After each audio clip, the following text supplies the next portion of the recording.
জনাব সালমান এফ রহমান অবশ্যই একজন সম্মানিত মানুষ, সরকারের একজন গুরুত্বপূর্ণ দায়িত্বশীল ব্যক্তি, মাননীয় প্রধানমন্ত্রীর গুরুত্বপূর্ণ উপদেষ্টা, মন্ত্রীর মর্যাদায়।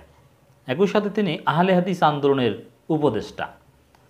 আমি এটা নিয়ে একটু কথা বলতে চাই, কারণ নতুনভাবে বাংলাদেশের রাজশাহীতে আহলে হাদিস আন্দোলনের একটা তাবলিগ ইজতেমা চলছে 2024।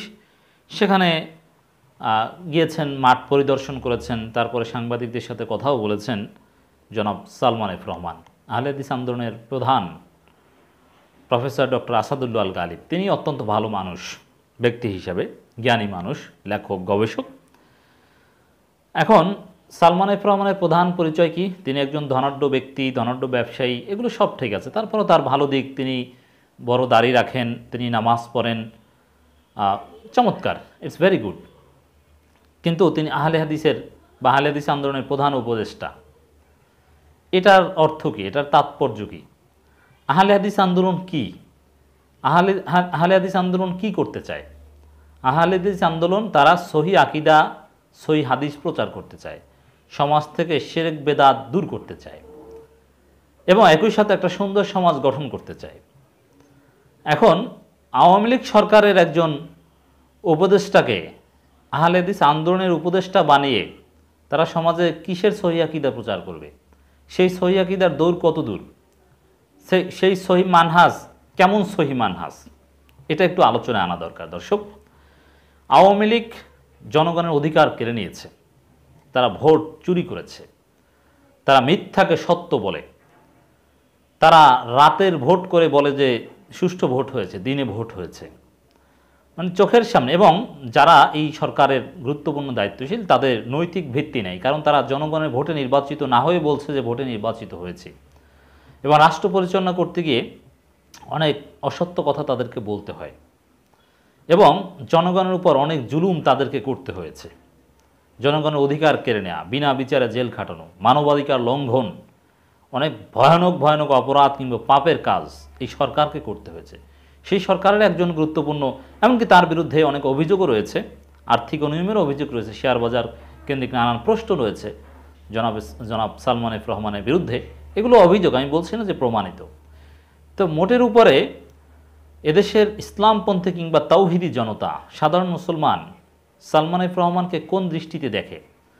সালমান এফ রহমানকে তার ব্যক্তি জীবনে ধর্ম পালন করেন এই দৃষ্টিতে ভালোভাবে দেখলেও আওয়ামী লীগের গুরুত্বপূর্ণ লোক হওয়ার কারণে, সরকারের মন্ত্রী মর্যাদায় একজন উপদেষ্টা হওয়ার কারণে তাকে সাথে নিয়ে কোনো ধর্মীয় সংস্কার আন্দোলন সম্ভব এটা কেউ মনে করে না, এটা আহলে হাদিসের লোকজনও মনে করে না। অথচ তিনি প্রধান উপদেষ্টা, মানে অন্যতম উপদেষ্টা, আহলে হাদিস আন্দোলনের উপদেষ্টা, মানে তার উপদেশে তো চলতে হবে। কেন তিনি কে? কেন তাকে উপদেষ্টা বানানো হয়েছে?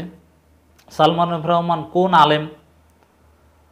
অথবা তাকে দরকারটা কেন? হ্যাঁ, আহলে হাদিসের সদস্য বা আহলে হাদিসের শুভাকাঙ্ক্ষী হবেন, এটা হতেই পারেন। সালমান এফ রহমান কেন, যে কেউ হতে পারেন। অথবা আহলে হাদিসের যে কিছু ধর্মীয় স্কুল অফ থট বা এগুলো তিনি মানেন, দ্যাটস ফাইন। কিন্তু সংগঠনের উপদেষ্টা, সেই সংগঠন কি করবে? এই সংগঠন কি করবে এটা একটু বলি। এই সংগঠন আওয়ামী লীগের দালালি করবে, এই সংগঠন আওয়ামী লীগের প্রজেক্ট বাস্তবায়ন করবে, এই সংগঠন আওয়ামী লীগের বেঁধে দেওয়া সীমারেখার বাহিরে যেতে পারবে না। এজন্য আহলে হাদিসরা এখন আওয়ামী লীগের ভোট ব্যাংক।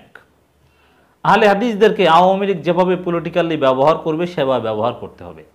আওয়ামী লীগ যদি আহলে হাদিস আন্দোলন বা এদেরকে বলে তোমরা এখন জামাতের বিরুদ্ধে ফতোয়াবাজি শুরু করো, বিরোধী দলের অমুক টাইপের আন্দোলন বা ইত্যাদি ইত্যাদি এগুলোর বিরুদ্ধে ফতোয়া দেয়, তারা সালমান এফ রহমানদের কথায় সেই ফতোয়া দিতে থাকবে। এটাই স্বাভাবিক এবং এটাই কিন্তু আহলে হাদিসের আরেক গ্রুপ, জমিয়তে আহলে হাদিসের আরেকজন উপদেষ্টা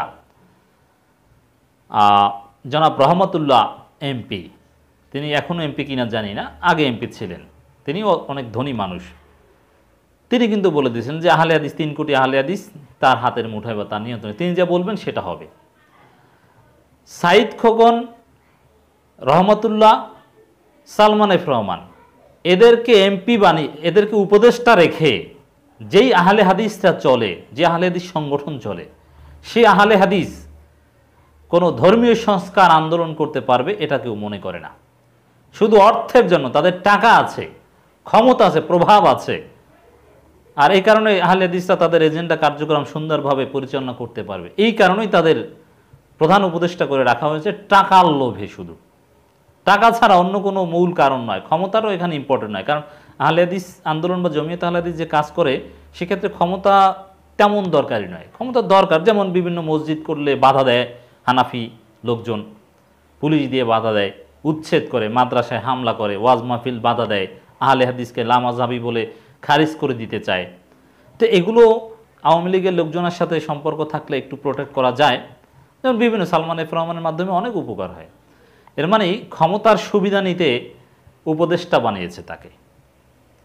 তো একটা ধর্মীয় সংস্কার আন্দোলন যদি টাকার লোভে, ক্ষমতার সুবিধা পেতে তাদের উপদেষ্টাই বানিয়ে রাখে সরকারের লোকজনকে, যারা কোনো আলেম নন, কিচ্ছু না, শুধু টাকা আছে আর ক্ষমতা আছে, তাহলে বোঝা যায় যে তারা আসলে কিসের সংস্কার।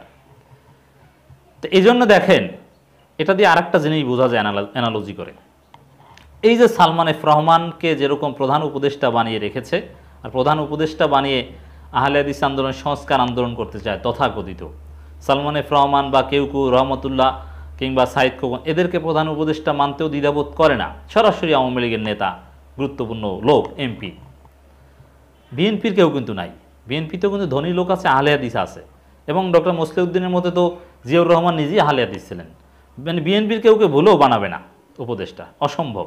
হ্যাঁ, বিএনপি 15 বছর ক্ষমতায় থাকলে তখন দেখবেন যে বিএনপির লোকজন, মানে এটা দ্বারা বোঝা যায় তাদের বাংলাদেশে অস্তিত্ব এবং তাদের যে কার্যক্রম, কথিত কার্যক্রম, সহি আকিদা, সহি হাদিস প্রচারের নামে যে একটা ফেতনাবাজি, উম্মাতের মধ্যে যে একটা ইফতিরাক তৈরি করার যে কার্যক্রম, তাদের দৃষ্টিতে এটি ঠিক। এই কার্যক্রমের গতিশীলতার জন্যে সালমান এফ রহমান বা রহমতুল্লাহ কিংবা সাবেক মেয়র বর্তমান এমপি সাইদ খোকনকে উপদেষ্টা বানাতে দ্বিধাবোধ করে না, টাকা নিতে দ্বিধাবোধ করে না। ঠিক তদ্রূপ সৌদি আরব তাদের যে চিন্তা দর্শন, সেগুলো ধরে রাখার জন্য বা বিস্তার করার জন্যে গোপনে ইসরায়েলের সাথে হাত মেলাতেও দ্বিধাবোধ করে না। এই আহলে হাদিসের যদি প্রয়োজন হতো, তাহলে তো আমি মনে করি যে ইসরায়েলের কাছ থেকেও টাকা পয়সা নিত, কারণ টাকা পয়সা তাদের এত জরুরি যে ধর্মীয় সংস্কার আন্দোলনের প্রধান বানাতে হয় আওয়ামী লীগের এমপিদের, যে আওয়ামী লীগ সম্পর্কে ধর্মপ্রাণ মানুষ একটা নেতিবাচক ধারণা রাখে। এবং এটা একেবারেই সিম্পল বিষয়, যারা বিভিন্ন জুলুম, নির্যাতন, মানবাধিকার লঙ্ঘনের মূল পরিকল্পনাকারী, তাদেরকে উপদেষ্টা রেখে এই কাজ করা হচ্ছে। How is it possible? দর্শক, এটা দ্বারা বোঝা যায় আহলে হাদিস বা এরা আসলে কোনো সংস্কার আন্দোলন নয়। এদেরকে কোনো সংস্কার আন্দোলন করার কোনো সুযোগ নেই। এরা সুযোগবাদী, এরা সরকারের কথায় চলে, এরা আওয়ামী লীগের বিটিম সিটিম, এরা ইসলামপন্থীদের বা ইসলামের মৌলিক কোনো খেদমত করতে পারে না। বাহ্যিকভাবে লোক দেখানো কিছু দাওয়াতি কাজ করে, সেটা বরং সমাজে ফেতনা সৃষ্টি করে। আমি এটাই মনে করি। অ্যাটলিস্ট আহলে হাদিসের কোনো আউটপুট আমি দেখি না সমাজে। সালমান এফ রহমান রমজানের পণ্যের দাম বাড়ালে কঠোর ব্যবস্থা নেওয়ার কথা বলেছেন আহলে হাদিসের ইজতেমা পরিদর্শন করে।